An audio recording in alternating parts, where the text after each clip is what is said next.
Bonjour à tous, si vous avez vu plusieurs de mes vidéos récemment, oui c'est la troisième vidéo que je tourne comme ça, mais j'avais tellement envie de tourner encore que je me suis dit il va peut-être falloir que je fasse la vidéo des produits terminés parce que ça déborde un peu.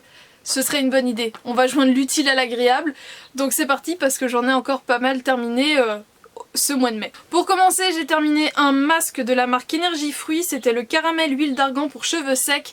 Pas très convaincue par ce produit là, c'était un grand format de 500 ml et franchement j'ai pas trouvé qu'il était si nourrissant que ça pour des cheveux frisés. Donc après pour des cheveux vraiment que secs, il peut être pas mal, l'odeur est sympa, c'est une odeur sucrée mais pas trop. Donc voilà, si vous voulez tester un petit masque qui ne va pas trop vous alourdir les cheveux je pense, tournez-vous vers celui-ci. J'ai dû vous en parler déjà plusieurs fois, c'était le gel nettoyant très purifiant de chez Sephora, je l'avais eu en solde à -50. C'était aux extraits de thé vert et je l'ai vraiment adoré. Si je retombe dessus en solde ou pas d'ailleurs, je pourrais le reprendre, mais bon à la base il coûte quand même 6,95 €. Donc voilà, -50 c'était beaucoup mieux, mais c'est vraiment un très bon nettoyant pour le visage.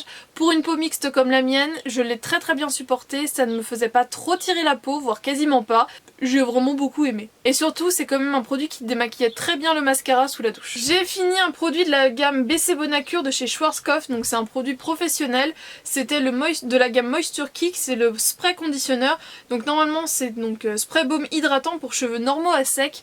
Clairement c'est plus un produit pour les cheveux normaux, alors voilà ça démêle oui mais ça n'apportait rien de plus. C'est un produit que je vaporisais sur cheveux humides après le shampoing, je le rachèterai pas parce que j'ai pas trouvé qu'il était, qu'il m'apportait vraiment quelque chose en fait. Un autre produit pour cheveux, j'en ai terminé pas mal le mois dernier, c'est de chez Garnier Fructis, je l'avais acheté pendant les promos beauté Leclerc de l'année dernière. C'est de la gamme Nutri Repair 3 huiles, soins à rincer, masque en spray, nutrition et légèreté. Donc pour les cheveux secs et abîmés. C'était donc un masque qui se présentait comme ça, j'avais dû vous le présenter dans des favoris et avant de le ramasser dans la salle de bain, je l'avais laissé par terre à mes pieds et j'ai marché dessus, donc j'avais cassé le spray et donc pendant un certain temps je l'ai utilisé en fait en masque mais d'avant shampoing et je trouvais pas qu'il faisait grand chose en fait. Donc c'était plutôt vraiment à utiliser sur cheveux humides parce que sur cheveux secs je trouvais qu'il apportait rien, c'était vraiment l'utiliser pour l'utiliser. Et qu'est-ce que je peux vous en dire? Si on a vraiment pas le temps de se faire un masque, c'est mieux que rien, mais bon c'est pas non plus un soin hyper nutritif et tout, non c'est vraiment pour dépanner quand on n'a pas le temps, on spray ça sur cheveux humides. Normalement faut pas laisser poser mais bon on peut pendant ce temps-là se brosser les dents ou autre, on rince et on est parti. J'en ai déjà parlé plusieurs fois, le petit déo de chez Ushuaia de la gamme Baia do Brasil à l'argile absorbante et à la baie d'Açaï, c'est un déo que j'adore, j'en ai encore en stock, il fait très bien son job, il sent très bon mais c'est pas non plus une odeur hyper écœurante, hyper forte et tout. Je dis oui. Un soin nettoyant visage de chez Mixa Expert Peau Sensible, c'est le gel nettoyant sans savon anti-imperfection zinc plus pH neutre peau sensible à imperfection. J'en ai racheté pendant les promos cette année et c'est vraiment un produit que j'aime vraiment beaucoup. Comme un peu comme celui de chez Sephora en fait, mais du coup lui est moins cher. Donc je me retourne plus facilement vers lui et en plus le follet à compompe hyper pratique le matin quand on n'est pas trop réveillé. Un nettoyant intime de chez Roger Cavaillez, donc c'est le soin toilette intime protection active pour les muqueuses sensibles. Je l'aimais vraiment beaucoup mais il me semble qu'ils ont changé leur packaging, maintenant j'en ai un avec un flacon pompe, c'est plus le même nom mais il est tout aussi bien, donc voilà. Roger Cavaillez pour la toilette intime ou la toilette en général d'ailleurs parce qu'ils ont vraiment de très bons gels douche. Si vous avez la peau sensible, allez voir cette marque là en parapharmacie. Je l'avais aussi acheté au solde de Sephora, c'était une huile, le rare mélange d'huile de chez Aujon, c'était une huile triphasée. C'était en fait un soin à appliquer en avant shampoing. Ça faisait un bout de temps que je la voyais, que je voulais l'acheter, mais je crois qu'avant elle était à -50 et moi j'ai dû l'avoir à -70%. Franchement, voilà, j'ai rien à dire, rien de bien, rien de mauvais, insipide. Le truc qui sert à rien. Je l'appliquais pour l'appliquer et voilà. Ça a pas fait de mal à mes cheveux mais ça leur a pas fait du bien non plus. J'ai terminé un grand cottage de 560 ml à l'huile de macadamia, douche huile précieuse extra nourrissante. C'était pas mal parce que l'odeur était vraiment très légère mais rien de bien fou, c'est pas un gel douche que je rachèterais.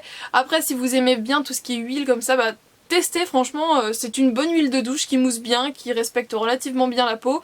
C'est du cottage donc c'est sympa, mais j'ai pas été embarquée plus que ça donc voilà. L'expérience s'arrêtera là avec ce produit là pour moi. J'ai achevé une brume eau pure hydrate rafraîchie tonifie de la marque U. C'est les produits c'est le type de bombe d'eau que j'utilise en fait pour réhumidifier mes cheveux le matin quand je me coiffe. Elle était bien. Donc voilà, les marques de distributeurs ça me va très bien, c'est pas trop cher et ça fait juste ce que je veux. Et je pourrais la racheter si je vais chez Super U, mais comme j'y vais assez rarement, et ben j'achèterai ailleurs, c'est plus probable. Je me sépare d'un produit de chez Dove que j'avais reçu quand j'étais ambassadrice beauté Leclerc parce qu'il ne me va mais pas du tout. C'était de la gamme Oxygène Hydratation cheveux fins et plats. C'est pas trop la cible que vous avez devant vous. Et en fait c'était donc un produit à appliquer en racines pour justement décoller les racines et apporter du volume. Alors je vais pas le jeter, hein, je vais le donner à quelqu'un qui aura les cheveux de ce type là. Mais clairement pour vraiment avoir les cheveux fins et plats quoi. Parce que sinon ça graisse, c'est tout ce que ça fait. J'ai fini un coiffant de chez Garnier Fructis que j'avais trouvé, alors lui il est plein de poussière parce que j'ai dû le finir vraiment au début du mois dernier. Que j'avais trouvé chez Saga, que j'avais jamais vu justement en grande surface. C'est le lait Dessine Boucle Hydra Boucle, volume maîtrisé, longue durée, cheveux sains et brillants, tenue forte. Donc voilà, c'était un produit dans un flacon comme ça, donc c'était hyper pratique parce que flacon pompe, mais il en restait beaucoup et la flacon pompe, enfin la pompe faisait plus rien du tout. Donc pendant pas mal de temps il a aussi été comme ça et c'était beaucoup moins pratique du coup pour doser. Après c'était un bon lait pour redessiner mes boucles tous les jours, mais j'avais regardé la compo après l'avoir acheté et ça me semblait pas hyper clean. De toute façon on le retrouve pas en grande surface. Après si je retombe dessus chez Saga, pourquoi pas, mais j'ai envie de tester d'autres choses. Il était bien, si vous tombez dessus, testez-le, mais pareil, je crois que je vais aussi m'arrêter là avec lui parce que je suis vraiment trop curieuse de tester d'autres trucs. Je me sépare d'un bain dissolvant de chez Leclerc. Je pense que vous avez l'habitude d'en voir sur ma chaîne, c'est mon bain dissolvant préféré, j'utilise quasiment plus que ça comme dissolvant pour retirer mon vernis. J'en suis très contente, ça coûte 2,50€ et c'est parfait. J'ai testé un masque yeux de chez Sephora, c'était à la rose, le Ultra Hydratant Éclat, donc c'est l'ancien packaging parce qu'ils ont changé les packaging de leurs masques, visage, yeux, mains, pieds, tout ce que vous voulez. Franchement, pas hyper convaincue. Ultra Hydratant Éclat. Comme j'ai des cernes en ce moment, je l'avais mis avant de m'endormir, je l'avais gardé, j'avais dû être sur mon ordi, je l'avais et puis je m'étais endormie avec. Au matin, il n'y avait rien de particulier, pourtant ce jour-là j'avais fait une bonne nuit. Voilà, c'est pas un masque yeux vers lequel je vais me retourner, je dois en avoir encore un ou deux à tester, mais lui non, on s'arrête là. J'ai terminé un style des masques, classique, le biphasé, je rachète, je rachèterai, j'en ai toujours en stock, je l'aime vraiment beaucoup, de temps en temps j'en utilise de parapharmacie, mais lui fait vraiment très bien le job et pour pas trop cher. J'ai terminé un déo de chez Cadom, c'est le déodorant micro talc fraîcheur hypoallergénique, donc c'était le violet comme ça. Alors lui, je m'en rappelle plus trop. L'odeur c'est une odeur type Cadom vraiment très douce mais rien d'extraordinaire. Franchement, je crois que j'en ai encore un en stock. C'est un déo mais ni bien ni mal. Ah si, je me rappelle d'un truc, c'est que à la fin il y avait plein de produits, vous voyez, parce que du coup le vis de fermeture est là. Et du coup il y avait plein de produits dedans et vous voyez du coup l'espace qu'il y a... Ouh, c'est flou.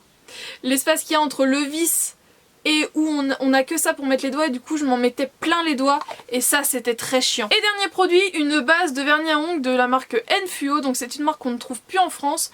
Alors elle est un peu bizarre parce que avec le fond j'ai voulu faire des tests de paillettes et tout, donc ça n'a pas été très concluant.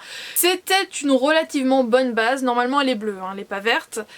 Elle sèche assez rapidement, elle protège relativement bien l'ongle, mais je trouvais qu'au bout d'un certain temps, parce que c'est un grand format, c'est la même contenance en fait que les Hopi, au bout d'un certain temps, eh bien je trouvais que les vernis justement filtraient à travers et que mes ongles étaient colorés. Donc c'est une base que j'aimais vraiment beaucoup au début et avec le temps en fait, eh bien notre relation s'est un peu détériorée.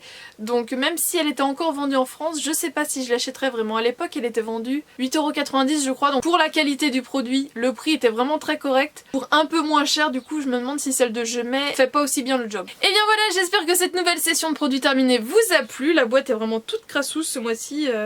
La poussière a vraiment été de la partie. Hein. Je vous fais de gros bisous et je vous dis à très bientôt dans une prochaine vidéo. Ciao.